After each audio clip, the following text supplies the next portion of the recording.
మాట్లాడే ముందు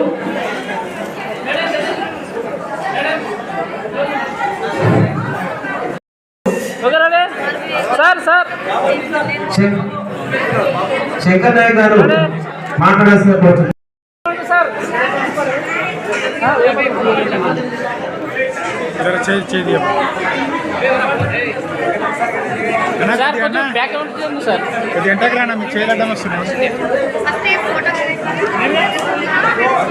సార్ కొంచెం బ్యాక్ వెళ్ళండి sir. Okay ready, okay sir ముందు చూడండి sir. Okay ready ready sir. Okay ready sir. ఇక్కడ చూడండి సార్ ముందర. రెడీ ఓకే డా.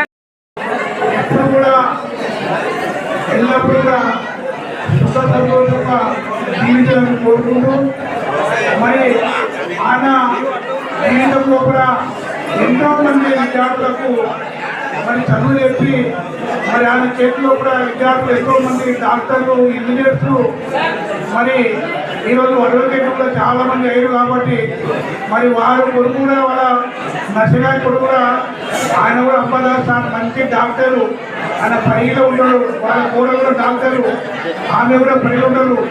ఎందుకంటే ఆయన ఎప్పుడు మనం చెప్తాం కాబట్టి మరి వారు వాళ్ళ కుటుంబం కూడా అందరూ కూడా ఆరోగ్యంగా ఉండాలని కోరుకుంటూ ఈ అవకాశం ఇచ్చిన అందరూ కూడా ధన్యవాదాలు. ఉద్యోగ పదవి విరమణ చెందేటప్పుడు కొద్దిగా బాధ ఉంటుంది. ఎందుకంటే ఇన్ని రోజులు సర్వీస్ చేసి ఈరోజు పదవి విరమణ చేస్తున్నాం కాబట్టి అందరి నుంచి మనం ఒక విధంగా దూరమవుతున్నాం అనే ఫీలింగ్ చాలా మందికి ఉంటుంది. కానీ అది అవసరం లేదు. ఉద్యోగం అనేది మన జీవితంలో ఒక చదరంగం లాంటిది, మన బాధ్యత అది. ఆ బాధ్యతను మనం మంచి పద్ధతిలో నెరవేర్చి మనం పదవి విరమణ పొందిన తర్వాత కూడా అదేవిధంగా సుఖశాంతులతో ఉండాలి. అయితే మా పంతులు గారు ఏంటంటే ఎప్పటికీ ప్రతి ఒక్కరిని కలుసుకుంటూ ఇంతకుముందు చెప్పినట్టు ఆయన జీవితం మొత్తం ఆర్థిక పరిస్థితుల్లో ఎప్పుడు కూడా జాగ్రత్త చూసుకునే వ్యక్తి.